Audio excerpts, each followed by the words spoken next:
Hello students, welcome to my classes. तो आज के इस वीडियो के अंदर हम बात करने वाले हैं यहाँ पे पहले की जो वीडियो अगर आपने नहीं देखी है तो वो जाके जरूर देखना। उसके बीच में अपनों ने 1 से 4 लेसन पूरे कंप्लीट कर दिए हैं। आज का जो हमारा चैप्टर रहने वाला है वो है चैप्टर नंबर 5 ट्वेल्थ क्लास का। चैप्टर का नाम है द्वितीयक क्रिया। जैसे कि आपको नाम से पता लग रहा है, जो पीछे वाला चैप्टर था वो था प्राथमिक क्रिया। के बीच में अपने जो भी प्रकृति से मिला था उन चीजों का यूज कर। तो द्वितीयक क्रिया में क्या है, जो भी अपने को प्राकृतिक रूप से मिलेगा उसके अंदर अपने क्या करेंगे, अब चेंजिंग करेंगे। ठीक है, मशीनों की सहायता से उसके अंदर जो चेंज लाते हैं उसको अपने क्या कहते हैं, विनिर्माण करना। मतलब कोई चीज पहले से बनी हुई है, ठीक है, कोई चीज पहले से बनी हुई है, बाद में अपनों ने क्या किया, मशीनों की सहायता से उसको और अच्छा ढंग से बनाया और खुद यूज किया। यहाँ पे ये जो लाइनें अंडरलाइन की हुई हैं इनको आप जरूर एक बार देख लें। उसके बाद में आता है आधुनिक बड़े पैमाने पर होने वाले विनिर्माण की विशेषताएं। मतलब कि अगर आपने किसी भी चीज का उत्पादन करना है बड़े लेवल पे, ठीक है, बड़े लेवल पे उत्पादन करने के लिए कौन-कौन सी विशेषताएँ होनी चाहिए विनिर्माण के लिए? तो सबसे पहला है कौशल का विशिष्टीकरण। मतलब कि अपने पास जो भी लोग होने चाहिए, काम करने वाले होने चाहिए, वो क्या है, स्किल्ड होने चाहिए, जिनके बीच में क्या है, बहुत ज़्यादा नॉलेज होनी चाहिए अपने काम को लेके, जो भी अपने काम करने वाले हैं, ठीक है? उसके बाद में अगला जो पॉइंट है वो है यंत्रीकरण। यंत्रीकरण का मतलब क्या होता है कि अपने पास जो भी सामान है, मतलब कि जो भी अपने पास वो क्या है, उच्च लेवल की होनी चाहिए। तो मशीनें अपने पास बहुत ही हाई क्वालिटी की होनी चाहिए, जो कि क्या है, जल्दी से जल्दी उत्पादन कर सके। या आपने ये कहें, जैसे कि आज के टाइम में जैसे चैट जीपीटी है, वो ऑटोमेटिक काम करती है, वैसे ही अपने पास मशीन की होनी चाहिए। उसके बाद में है प्रौद्योगिकी या नवाचार। प्रौद्योगिकी या नवाचार का मतलब क्या होता है कि टेक्नोलॉजी बेस्ड, मतलब कि आज के जो ज़माने में जिस तरह से टेक्नोलॉजी ने विकास किया है हर चीज़ों के अंदर, तो वैसे ही क्या अपने को क्या करना है कि कोई भी प्रोडक्ट का निर्माण करना है, पर उसके बीच में ना ही अपनी ज़्यादा खपत होनी चाहिए और ना ही ज़्यादा अपने ये कह सकते हैं प्रदूषण होना चाहिए। मतलब कि पर्यावरण को देखते हुए उन चीज़ों का निर्माण करना चाहिए। उन विचारों को अपने क्या कहते हैं, प्रौद्योगिकी या नवाचार कह देते हैं। उसके बाद में आता है संगठनात्मक ढांचा व स्तरीकरण। इसका मतलब ये है कि कोई भी कंपनी है उसको बनाने के लिए या उसके अंदर पैसा अपने को बहुत सारे लोगों का समूह चाहिए होता है जो कि उसके बीच में पैसा लगा सके। तो उसको अपने क्या कह सकते हैं, कोई ना कोई एक ऑर्गेनाइज़ेशन या अपने कह सकते हैं कमेटी बनाना, जो कि क्या उसके बीच में पैसा लगाएगी। उसको अपने क्या कहते हैं, संगठनात्मक ढांचा। स्तरीकरण का मतलब क्या है कि ऊपर से लेके नीचे लेवल के सारे लोगों को शामिल करना और उनका पैसा भी ठीक है? उसके बाद में आता है अनियमित भौगोलिक वितरण।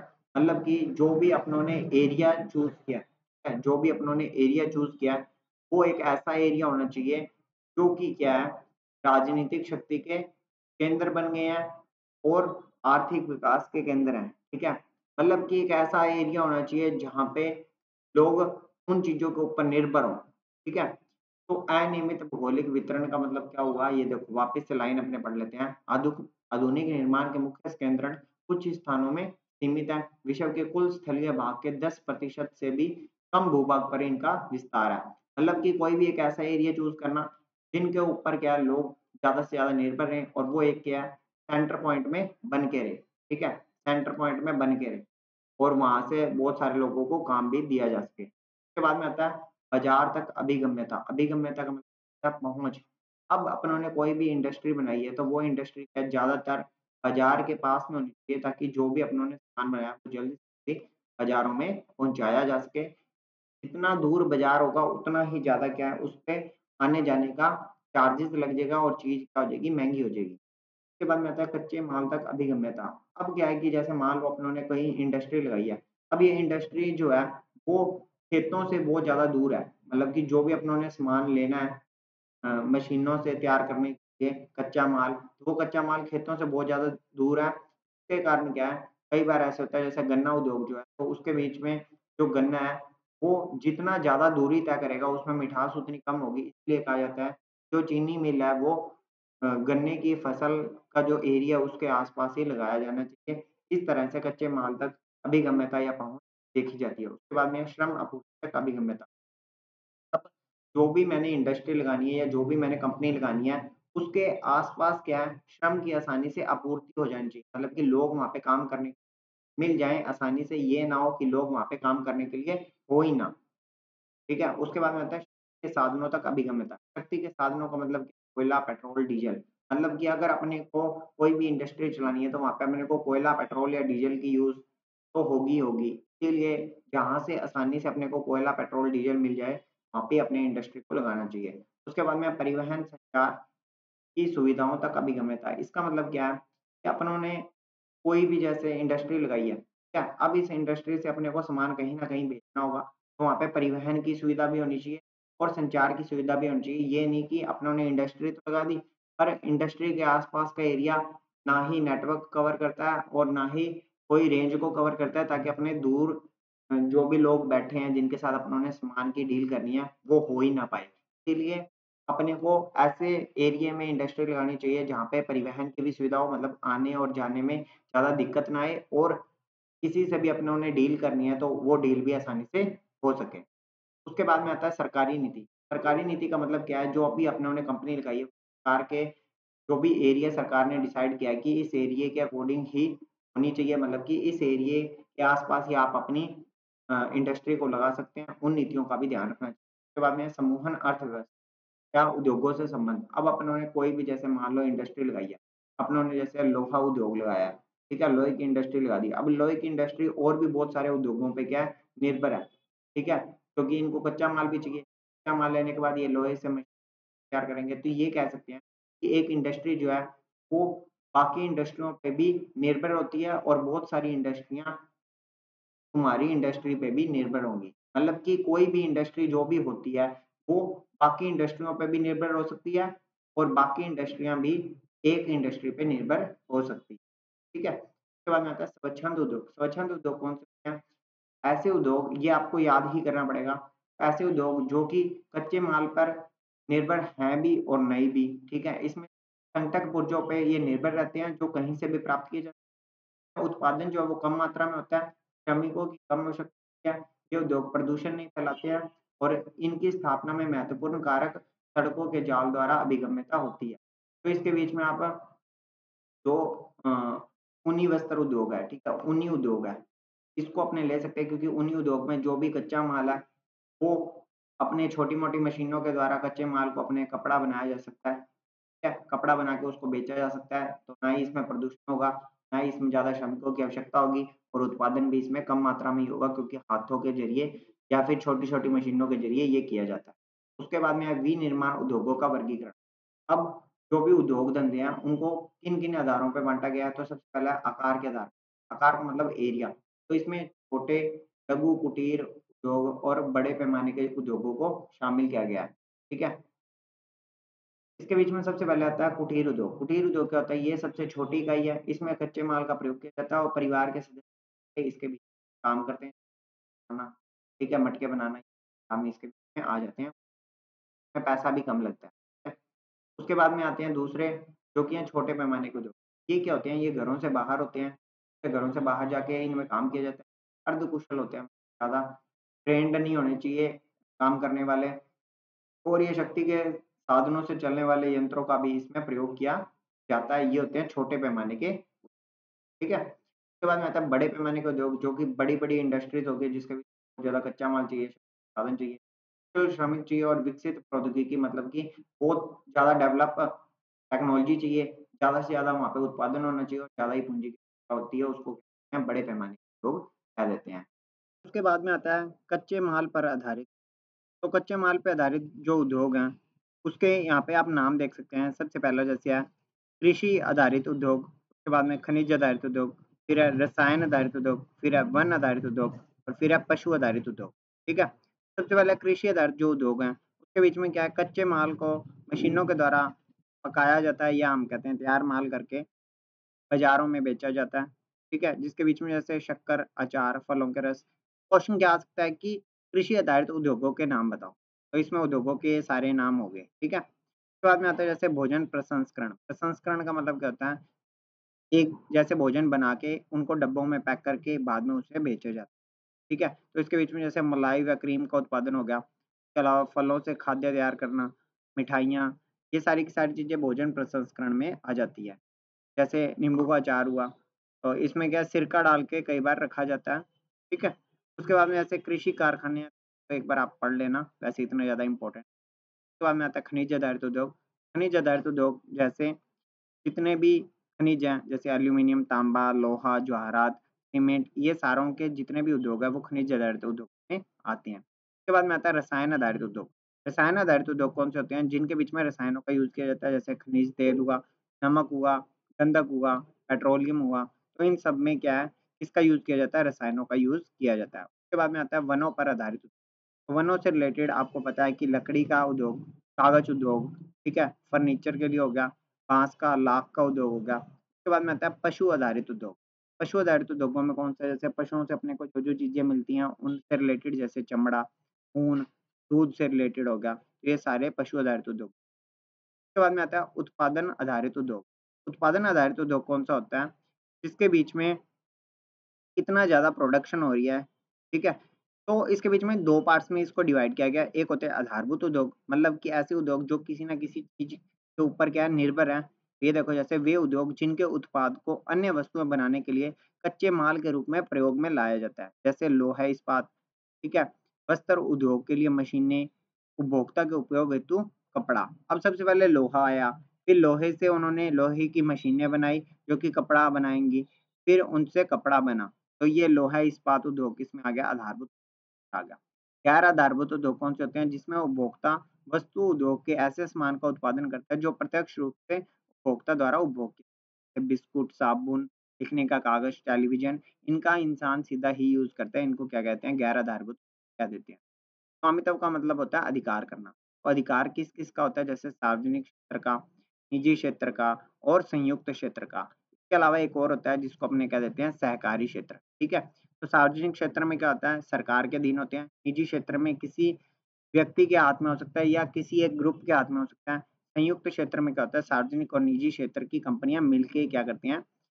उद्योगों का निर्माण करती हैं। उसके बाद में उच्च प्रौद्योगिकी उद्योग की संकल्पना, मतलब कि अच्छी से अच्छी हाई टेक्नोलॉजी वाले जो इंडस्ट्रीज़ हैं, उनको बनाया जाए, तो उसके बारे में ये बता रहा है।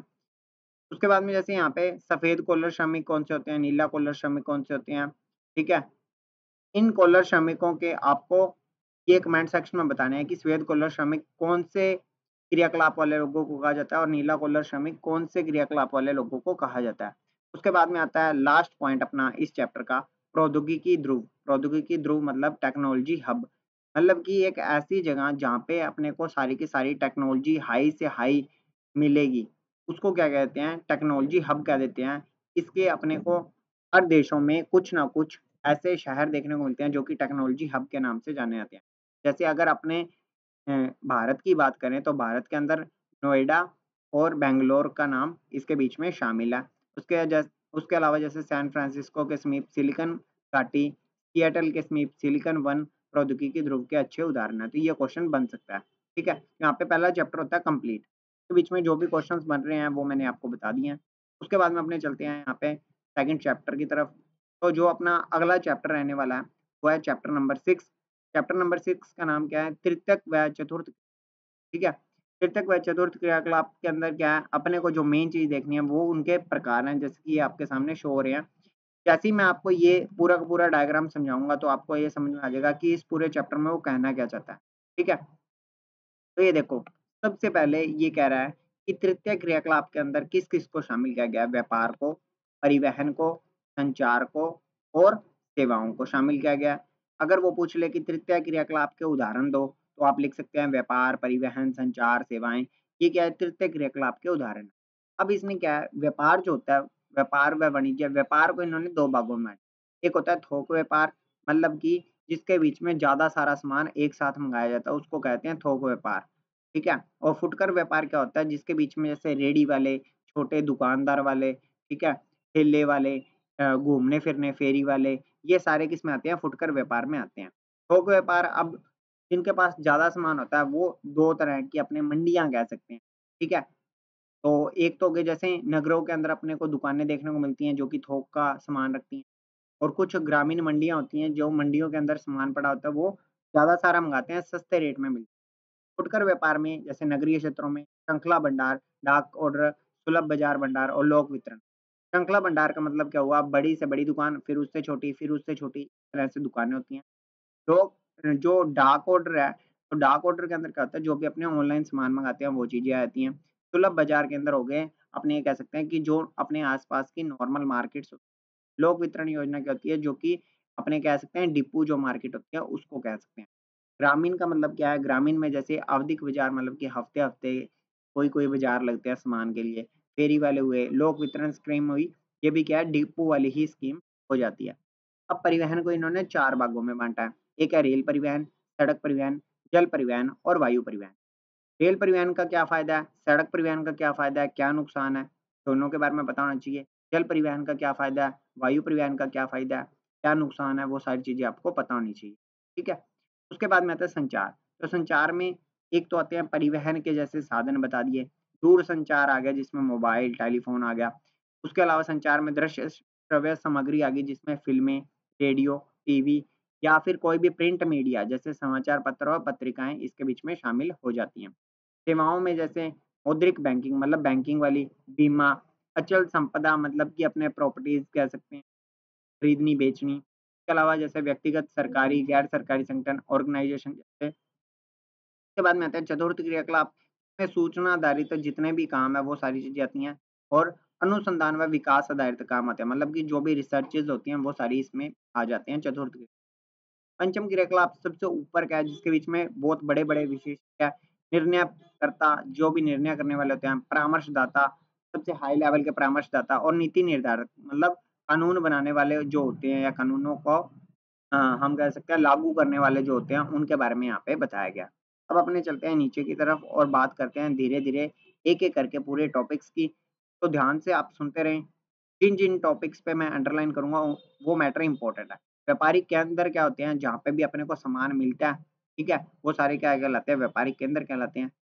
ग्रामीण विपणन केंद्र क्या होते हैं? ये अब निकटवर्ती बस्तियों का पोषण करते हैं, मतलब कि गाँव के आस-पास कुछ बस्तियाँ होती हैं, वो सारी की सारी इनके ऊपर निर्भर होती हैं। ये अर्धनगरीय केंद्र होते हैं, मतलब कि ये नगरों की तरह ही काम करते हैं, आधे नगर होते हैं, क्योंकि है गाँव में तो आधे नगर कहलाते हैं। ठीक है? इसमें थोक बाज़ार, फुटकर व्यापार इनके बारे में मैं आपको बता चुका हूँ कि जो थोक व्यापार होते हैं, उसमें सामान एक साथ खरीदते हैं और जो फुटकर व्यापार है, वो रेडी वाले, ट्रक, द्वार से द्वार ऑनलाइन ऑर्डर वाले, ठीक है? ये सारी चीज़ें इसके बीच में आ जाती हैं, मैं अंडरलाइन कर रहा हूँ, इनको आप एक बार देख लेना। उसके बाद में जैसे अगर देखें थोक व्यापार, तो थोक व्यापार के बारे में मैंने बता दिया। इसके बीच में जो सीधा होते हैं, बिचौलिए और सौदागर बीच में नहीं होते, बस सीधा एक इंसान के पास डायरेक्ट पहुँचा परिवहन क्या है? तो परिवहन एक ऐसी सुविधा है, जिसमें विनिर्मित माल या संपत्ति को या व्यक्तियों को एक स्थान से दूसरे स्थान तक ले जाया जाता है, इसे परिवहन कहते हैं। ठीक है? उसके अलावा यहाँ पे 2 पॉइंट और हैं, नोड और योजक। नोड क्या होता है? इस लाइन को ज़रूर देखना। इसमें क्या है, एक उद्गम बिंदु होगा और एक गंतव्य बिंदु होगा। मतलब एक स्टार्टिंग पॉइंट होगा और एक एंडिंग पॉइंट होगा। जैसे कि मान लो ये एक स्टार्टिंग पॉइंट है और एक ये एंडिंग पॉइंट है और इसके सहारे कोई यहाँ पे क्या है, एक कस्बा बना हुआ है। ठीक है? इसके सहारे क्या है, यहाँ पे एक कोई बड़ा कस्बा बना हुआ है, इसे हम क्या कह देते हैं, नोड कह देते हैं। 2 अथवा अधिक मार्गों का संधि स्थल, मतलब कि ये एक जगह पे मिल रहे हों। ठीक है? प्रत्येक सड़क 2 नोडों को जोड़ती है, मतलब एक तो ये नोड हो गया, जिसका एक स्टार्टिंग पॉइंट और एक एंडिंग पॉइंट है, ये तो हो गया नोड, इसके एक तरफ कस्बा है। अब योजक क्या होता है, जब ये 2 नोड आपस में जुड़े हुए हों और इनके आस-पास क्या है बड़े-बड़े कस्बे हों, इसको क्या कह देंगे, योजक कह देते हैं। ठीक है, क्लियर? उसके बाद में जैसे परिवहन है, तो परिवहन का मतलब ये है कि जो भी साधन है, कार, स्कूटर साइकिल, तो इनकी जो इनको प्रभावित करने वाले कारक क्या है, जहाँ पे जनसंख्या ज़्यादा होगी, वहीं पे क्या है, ये परिवहन की सुविधा अपने को ज़्यादा चाहिए होती है और परिवहन अपने को ज़्यादा चाहिए होगा। ठीक है? उसके बाद में आता है संचार क्या होता है? संचार शब्दों, संदेशों, तथ्यों और विचारों का प्रेषण सम्मिलित है। मतलब कि संचार सुविधाएँ क्या होती है, जिसके बीच में अपने शब्दों को संदेशों को, तथ्यों को, विचारों को लिख कर भेजते हैं, उसको अपने क्या कह देते हैं, संचार कह देते हैं। संचार के अब कुछ साधन हैं जैसे टेलीफ़ोन, रेडियो, टेलीविज़न, तो ये सारे क्या है रेडियो, दूरदर्शन क्या है, दूरसंचार के उदाहरण यहाँ पे देखने को मिल जाते हैं। सेवाएँ क्या होती हैं? सेवाओं का मतलब ये है कि अपने किसी इंसान को कुछ पैसे देंगे और वो उसके बदले में अपने को काम करके देगा, कोई ना कोई, उसको अपने क्या कहते हैं, सेवाएँ कहते हैं। जैसे लेखाकार, परामर्शदाता, पंसारी की दुकान, धोबी घाट, उच्च स्तरीय सेवा, ठीक है? तो ये सारी माली की, धोबी की, नाई की, अध्यापक, वकील, चिकित्सक, ये सारे के सारे क्या होते हैं, ये सेवाएँ प्रदान करने वाले होते हैं, इनको सेवाओं के बदले पैसा मिलता है, ठीक है। उसके बाद में ऐसे तृतीयक क्रियाकलाप में जो भी ज़्यादा लोग लगे हैं, वो संयुक्त राज्य अमेरिका के हैं और उनको ही विकसित देशों की श्रेणी में शामिल किया जाता है। मतलब जहाँ पे तृतीयक क्रियाकलाप के सेक्टर ज़्यादा होंगे, वो देश ज़्यादातर विकसित देशों की श्रेणी में होगा। उसके बाद में पर्यटन क्या होता है? पर्यटन जो है, वो एक यात्रा होती है, मतलब आना-जाना होता है, जो कि सिर्फ़ आनंद के लिए किया जाता है या प्रमोद के उद्देश्य के लिए किया जाता है, ठीक है। अब जैसे कि यहाँ पे अगर अपने देखें तो पर्यटक प्रदेश मतलब घूमने-फिरने का जो क्षेत्र है वो भूमध्य सागर तट के चारों ओर के क्षेत्र बताए गए हैं और भारत का पश्चिमी तट यहाँ पे बताया गया है। अब सीधी-सी बात ये है कि पर्यटन को मतलब लोगों को आकर्षित करने के लिए कुछ पॉइंट्स हैं जैसे जलवायु। अब कोई इंसान अगर ठंडे एरिया में रहता है, ठीक है? तो वो अब गर्मी के दिनों में ठंडे एरिया में ही रहना पसंद करेगा। तो वो क्या करता है किसी दूसरे जगह पे चला जाता है जहाँ पे ठंड होती है। भूदृश्य मतलब ऐसा एरिया जहाँ पे अपने को झीलें, पर्वत, समुद्री तट देखने को मिलता है, वहाँ पे लोग जाना पसंद करते हैं। इतिहास व कला का मंदिर क्या है? इतिहास व कला का मीन्स क्या है? किले, महल, मंदिर, गिरजाघर जहाँ ज़्यादा होते हैं, वहाँ पे लोग जाना पसंद करते हैं। संस्कृति व अर्थव्यवस्था मतलब लोग ऐसी जगह पे जाना पसंद करते हैं, जो चीज़ें उन्होंने देखी नहीं होती, जैसे झीलों का घर, ठीक है? या आपने कह सकते हैं जो जनजातियाँ आज भी रह रही हैं, उनके जो रीति-रिवाज है, उनको लोग देखना पसंद भारत में समुद्र पार रोगियों के लिए स्वास्थ्य सुविधाएँ, इसका मतलब ये है कि भारत से बाहर जितने भी लोग रहते हैं, वो भारत के अंदर आके जो भी चिकित्सा से रिलेटेड लाभ प्राप्त करते हैं, उनके बारे में यहाँ पे डिटेल लिखी हुई है, ठीक है? उसके बाद में ऐसे चतुर्थ क्रियाकलाप है, तो इसके कुछ एग्ज़ाम्पल देख लेना चतुर्थ क्रियाकलाप के क्या होते हैं। इसके बीच में क्या-क्या काम होता है, सूचना का संग्रहण, उत्पादन, प्रकीर्णन और सूचना का उत्पादन किया जाता है, ठीक है? इसके बीच में अनुसंधान केंद्र शामिल किए जाते हैं। उसके बाद में ऐसे आता है पंचम क्रियाकलाप, तो पंचम क्रियाकलाप चतुर्थ सेक्टर से जुड़ी हुई है, ठीक है? में सूक्ष्म अंतर होता है मतलब कि पंचम और चतुर्थ लगभग एक समान ही होते हैं। इसके अलावा जैसे देखें तो इसमें कुछ और पॉइंट्स हैं, ये देखो होम शोरिंग है जो बाह्य स्रोतन के विकल्प हैं, ज्ञान प्रकरण बाह्य स्रोतन उद्योग बाह्य स्रोतन या होम शोरिंग का मतलब ये है ठेके पे देना, ठीक है? चीज़ों को जैसे हम ठेके पे दे देते हैं काम करने के लिए, उसी के बारे में ये यहाँ पे बता रहा है, आपको क्लियर कर दूँगा, ठीक है? उसके बाद में जैसे अंकीय विभाजक है, अंकीय विभाजक का मतलब क्या होता है बाँटना, अंकीय मतलब अंकों के आधार पे बाँटा गया है, किनको? सूचना और संचार के मामले में टेक्नोलॉजी के मामले में देशों को बाँटना, अंकों के आधार पे। जैसे जो देश टेक्नोलॉजी के मामले में सबसे पीछे हैं, उनको 0 पॉइंट कुछ दे दिया या 0 मार्क्स दे दिया, 0 अंक दे दिया और जिनके पास टेक्नोलॉजी में बहुत अच्छी हैं, तो उनको 9 नंबर दे दिए, 10 नंबर दे दिए। इस तरह से अंकों के आधार पे देशों को सूचना व संचार के आधार पे बाँटना ही अंकीय विभाजक कहलाता है। ठीक है? ये चैप्टर यहाँ पे हो जाता है कंप्लीट। अब देखते हैं 7th चैप्टर। 7th चैप्टर का नाम है परिवहन व संचार। अब आप सोच रहे होंगे परिवहन तो हमने पढ़ लिया, संचार भी पढ़ लिया। परिवहन और संचार पढ़ तो लिया पर इसमें क्या है, परिवहन का यहाँ पे बताया गया है, पूरे वर्ल्ड के अंदर परिवहन को डिस्क्राइब किया गया है, ठीक है? जैसे परिवहन को 4 भागों में बाँटा परिवहन की 4 विधाएँ हैं, थल, जल, वायु और पाइपलाइन, ठीक है? थल परिवहन में सबसे पहले आता है सड़क परिवहन, ठीक है? सड़क परिवहन जो है इसके बीच में जो इम्पोर्टेंट लाइन है वो ये है कि प्रथम सार्वजनिक रेल मार्ग 1825 में उत्तरी इंग्लैंड के स्टोकटन और डर्लिंगटन स्थानों के मध्य प्रारंभ हुआ और उसके बाद ही 19वीं शताब्दी में परिवहन के सर्वाधिक लोकप्रिय और तीव्रतम साधन बन गए। इसके बीच में इम्पोर्टेंट लाइन यही है। एक चीज़ याद रखना, स्थल, जल, वायु और पाइपलाइन के बारे में लाभ और हानियाँ आपको पता होनी चाहिए कि क्या इनके लाभ है और क्या इनकी हानियाँ। कई बार क्वेश्चन ये पूछ लिया जाता है, ठीक है? उसके अलावा जैसे ये देखो, स्थल परिवहन जो है उसके बारे में बता दिया। जो पाइपलाइन है उनका यूज़ किस लिए किया जाता है? खनिज तेल, जल, अवमल, नालीमल का परिवहन पाइपलाइनों द्वारा किया जाता है। तरल पदार्थ भी, तरल कोयला भी, इनका यूज़ पाइपलाइनों के माध्यम से किया जाता है, ठीक है?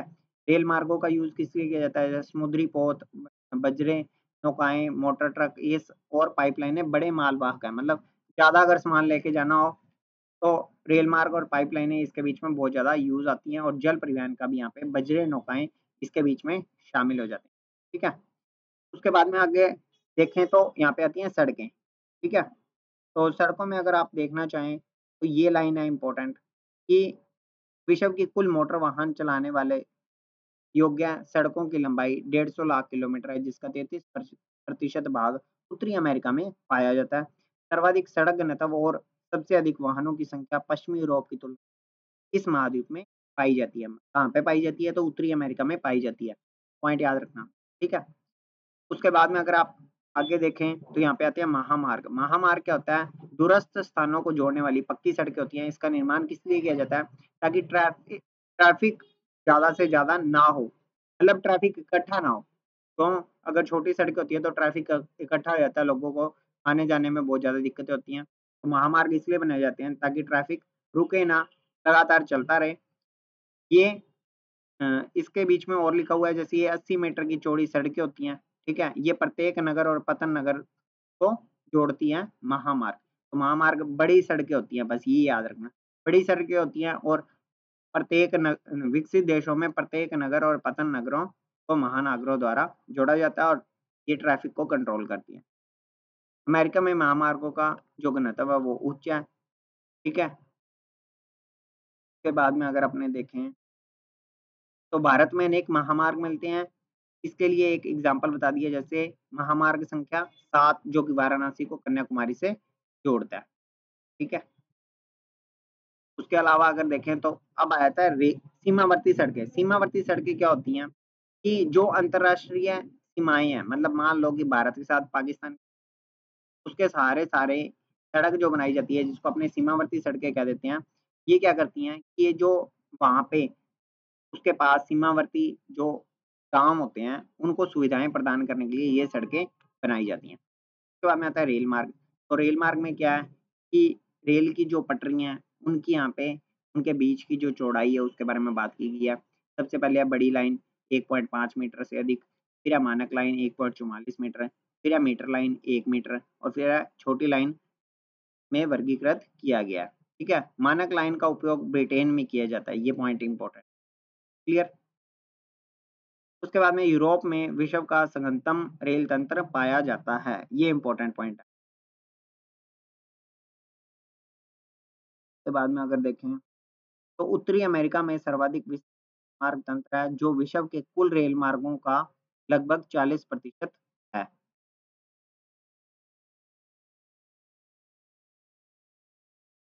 इसके अलावा दक्षिणी अमेरिका में रेल मार्ग 2 प्रदेशों में सघन है, जिनके नाम है अर्जेंटीना के पंपास और ब्राजील के कॉफी उत्पादक राज्य या उत्पादक प्रदेश।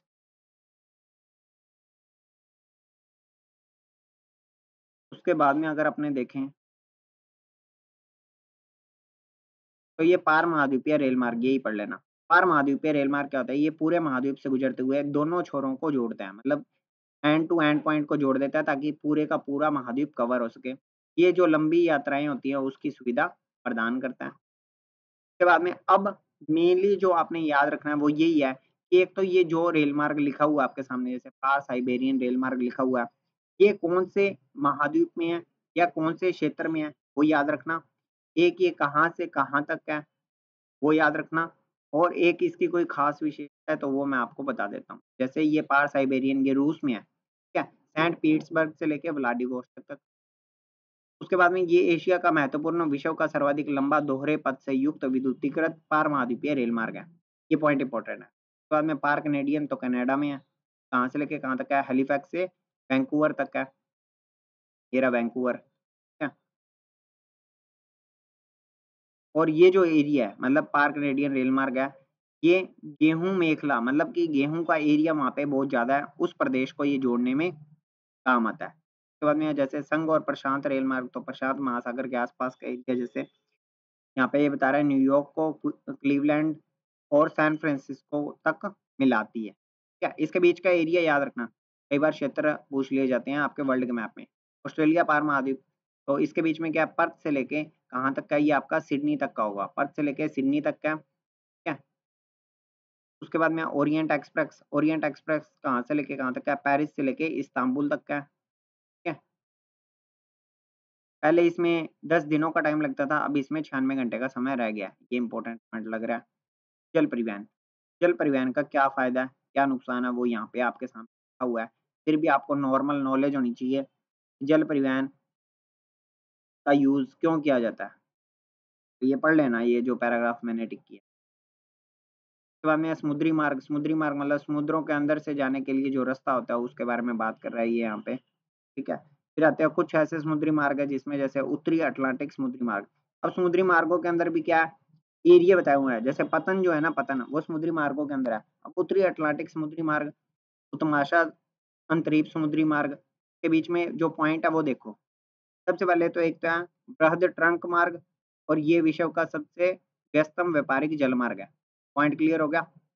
उसके बाद में जैसे भूमध्य सागर, हिंद महासागर जो है समुद्री मार्ग वो किन-किन को जोड़ता है? तो यहाँ पे भूमध्य सागर और हिंद महासागर का जो एरिया है उसके पतन आप देख लें, जैसे दुबई, कोलंबो, सिंगापुर और सईद अदन, ये सारे एरिया हैं जिनको ये जोड़ता है। उसके बाद में जैसे उत्तमाशा अंतरीप समुद्री मार्ग, ये यूरोप प्रदेश को पश्चिमी अफ्रीका और दक्षिण अफ्रीका से जोड़ने के काम आता है।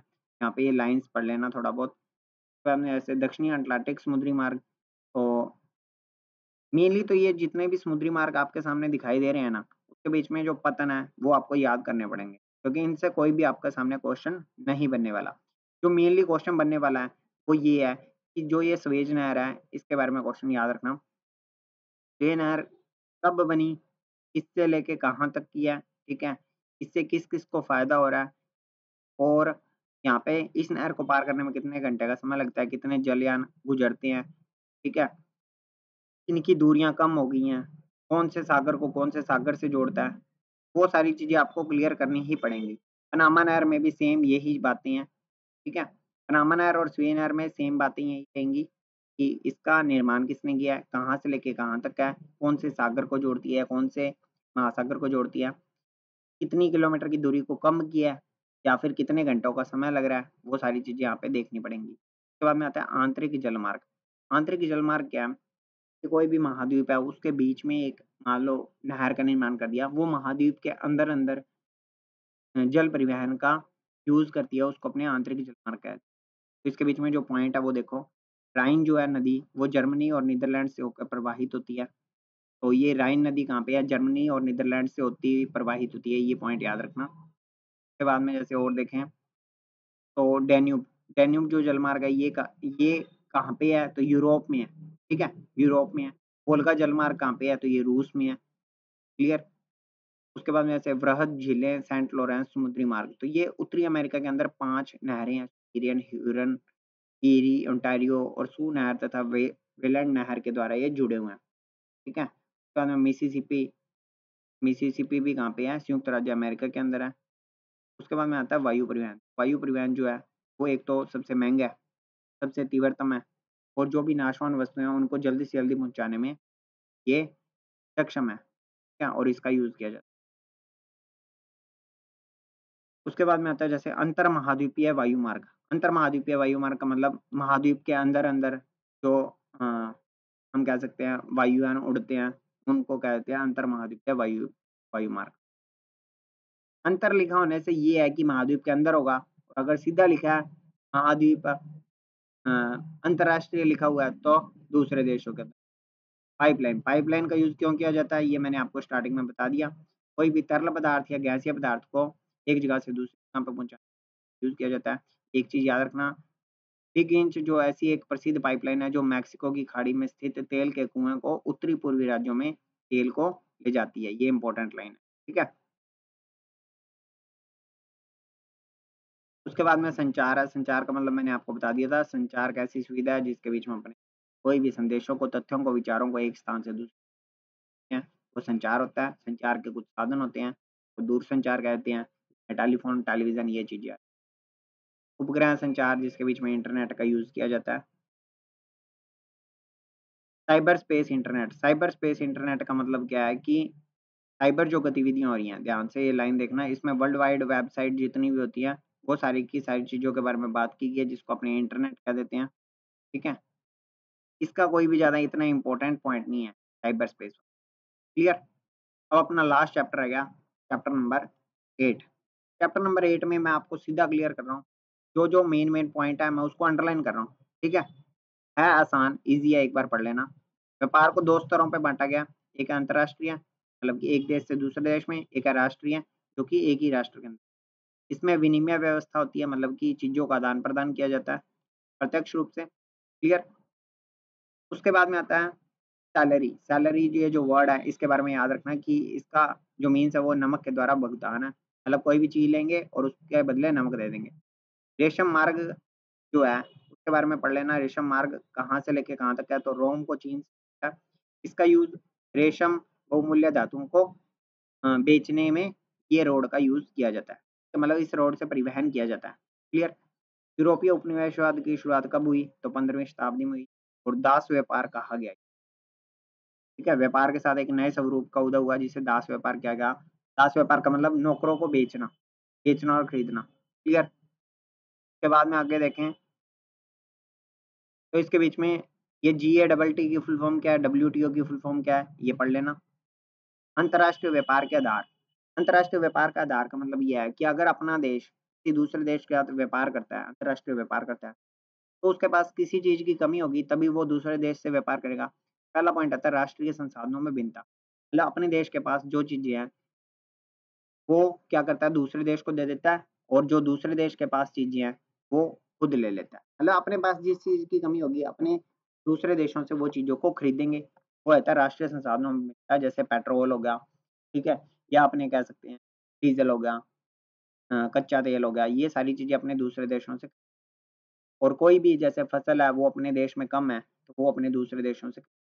पॉइंट याद रखना, एक तो कृषि से रिलेटेड मतलब कोई भी फसलें नहीं है, कोई भी खनिज अगर अपने देश में, और जलवायु से भी कह सकते हैं कि कई ऐसे पेड़-पौधे होते हैं जो कि अपने एरिया में ज़्यादा उगते हैं, तो वो अपने दूसरे देशों को दे सकते हैं और दूसरे देशों से अपने देशों में कोई अदर पौधा ले सकते हैं। उसके बाद में आता है जैसे जनसंख्या कारक, तो जनसंख्या कारक के अंदर क्या है? सांस्कृतिक कारक है। सांस्कृतिक कारक का मतलब ये अपने देश में जो भी चीज़ें फ़ेमस हैं, जैसे कोट, चीनी मिट्टी के बर्तन या अपने कह सकते हैं कालीन, किसी और देश का फ़ेमस है, तो वहाँ से अपनी चीज़ें खरीदना और अपने देश की जो अच्छी-अच्छी चीज़ें हैं, जो फ़ेमस चीज़ें हैं, उनको बेचना, क्या कहलाता है? एक तरीके का सांस्कृतिक कारक कहलाता है।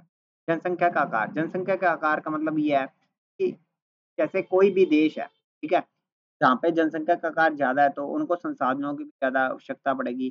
संसाधनों की ज़्यादा आवश्यकता पड़ेगी, तो अगर देश के पास इतनी ज़्यादा उत्पादन करने की व्यवस्था नहीं है, तो वो दूसरे देशों से खरीद लेता है, ठीक है? आर्थिक विकास की प्रावस्था का मतलब क्या है कि जो देश है, वो अपने खुद का विकास करने के लिए अपने देश के सामान को दूसरे देशों को बेचता है, उससे क्या होगा? उसका आर्थिक विकास होगा। विदेशी निवेश की सीमा का मतलब ये है कि एक तरीके का इन्वेस्ट करना चीज़ों में, जैसे कंपनियों में इन्वेस्ट करना, ठीक है? वो सारी चीज़ें किसमें आएँगी? विदेशी निवेश की सीमा में आएँगी। उसके बाद में आता है जैसे परिवहन। परिवहन का मतलब ये है कि अपने जैसे देश में कारों का निर्माण नहीं हो पा रहा है या कम हो पा रहा है, तो अपने दूसरे देशों से कारों को खरीद सकते हैं। वो सारी चीज़ें किसमें आती हैं? परिवहन में आ जाती हैं। या अपने कह सकते हैं एरोप्लेन का, रॉकेट का या जो जेट होते हैं उनका निर्माण अगर अपने देश में कम हो पा रहा है, तो अपने दूसरे देशों से खरीदेंगे। तो वो सारी चीज़ें किसमें आएँगी? अंतर्राष्ट्रीय व्यापार के आधार में आएँगी।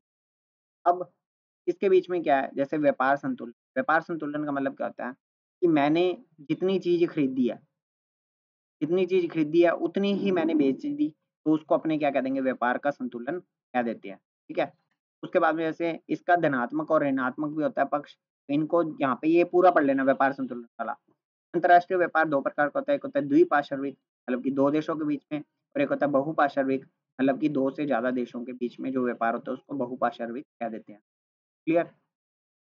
उसके बाद में जैसे लिखा हुआ है यहाँ पे मुक्त व्यापार की स्थिति। मुक्त व्यापार की स्थिति का मतलब क्या होता है कि मैं बोली लगाऊँगा तो सारे के सारे देश वहाँ पे आके क्या है खरीदने की कोशिश करेंगे, वो होता है मुक्त व्यापार की स्थिति। इसे डंप करना भी कहते हैं। डंप करना क्या होता है? लागत की दृष्टि से नहीं, भिन्न-भिन्न कारणों से अलग-अलग कीमत की किसी वस्तु को 2 देशों में विक्रय करने की प्रथा डंप करना कहलाती है। ये इम्पोर्टेंट पॉइंट है। ठीक है? विश्व व्यापार संगठन जो है इसके बारे में पढ़ लेना। विश्व व्यापार संगठन का इम्पोर्टेंट है। जनवरी 1995 से गेट को विश्व व्यापार संगठन में रूपांतरित कर दिया गया। ये इम्पोर्टेंट लाइन। कब से रूपांतरित कर दिया? 1995 से। क्लियर? उसके बाद में जैसे देखें तो विश्व व्यापार संगठन का मुख्यालय कहाँ पे है? जिनेवा, स्विट्ज़रलैंड में, और भारत विश्व व्यापार संगठन का एक संस्थापक सदस्य रह चुका है। उसके बाद में ये है पतन। पतन क्या होता है और पोताश्रय क्या होता है? दोनों चीज़ें समझो। पतन जहाँ से सामान को लेके जाया जाता है, पानी के माध्यम से लेके जाया जाता है और लेके आया जाता है, उसको अपने क्या कहते हैं? पतन कहते हैं। जहाँ पे लोगों के रहने की सुविधा होती है, खाने-पीने की सुविधा होती है, ये कह सकते हैं खाने-पीने की जो सुविधा होती है या रुकने की जो सुविधा होती है उसको पोताश्रय कह देते हैं, ठीक है? अब इसने क्या पतनों का प्रकार बाँटा है। सबसे पहला औद्योगिक पतन। औद्योगिक पतन क्या है? जहाँ पे उद्योगों से रिलेटेड जो भी सामान लाया जाता है जैसे अनाज, चीनी, तेल, रसायन ये सारी चीज़ें औद्योगिक पतन में आती हैं। विस्तृत पतन कौन से होते हैं? ये बड़े प्रकार के पतन होते हैं जो कि अपने को 9 बार का थोक में प्रबंध करते हैं। थोक व्यापार जैसे बताया था ना तो थोक में जहाँ पे सामान आता है उसको विस्तृत पतन कहते हैं। अब आता है अवस्थिति के आधार पे मतलब कि एरिया के अकॉर्डिंग। एक होते हैं अंतर्देशीय पतन मतलब कि एक देश के अंदर ही जो पतन होते हैं। एक होते हैं बाह्य पतन जो कि एक पतन से दूसरे पतन मतलब दूसरे देश के पास में होते हैं। जैसे ये देखो, ये गहरे जल के पतन होते हैं और ये वास्तविक पतन से बहुत दूर बने होते हैं। ये उन जहाज़ों जो अपने बड़े आकार के कारण उन तक पहुँचने में अक्षम हैं, को ग्रहण करके पैतृक पतनों को सेवाएँ प्रदान करते हैं। जैसे एथेंस, यूनान में इसके बाह्य पतन है। पीरियस व एक उच्च कोटि का संयोजन है। इसका मतलब समझाता हूँ। अंतर्देशीय पतन मतलब कि एक देश के अंदर के पतन हो गए, ठीक है? और बाह्य पतन का मतलब ये मान लो कि जैसे ये इंडिया है, तो इंडिया के यहाँ पे जैसे लक्षद्वीप है, मालदीव है, यहाँ पे भी अंडमान निकोबार, यहाँ पे अगर कोई पतन है तो ये बाह्य पतन के उदाहरण माने जाएँगे। उसके बाद में कुछ विशेष कार्यों के लिए जो पतन है, जैसे तेल पतन, तो वहाँ पे तेल लाया जाता है। मार्ग पतन, तो मार्ग पतन क्या होता है जहाँ पे विश्राम के केंद्र विकसित किए गए हैं, जहाँ पे ईंधन भरने के काम आता है, जल भरने का काम आता है। उसके बाद में जैसे पैकेट स्टेशन, तो जैसे फेरी वाले होते हैं, तो वहाँ से सामान मिल जाता है और छोटी दूरियों को ये कवर करते हैं। आंतरपो-पतन क्या होता है कि जहाँ पे देशों से निर्यात हुई वस्तुएँ लाई जाती हैं। जैसे मैंने कोई भी चीज़ को बेचा तो वहाँ पे जहाँ पे एरिया में लाई जाती है उसको क्या कहते हैं, आंतरपो-पतन कहते हैं। नौसेना पतन किसे कहते हैं, जो कि हम कह सकते हैं नौसेना के अंडर आता है। ठीक है? तो ये सामाजिक महत्व के पतन होते हैं। इनके उदाहरण जैसे कोच्चि और कारवार के पतनों के उदाहरण हैं। यहाँ पे अपना चैप्टर होता है कंप्लीट। तो आई होप आपको पसंद आया हो तो प्लीज़ वीडियो को लाइक करें।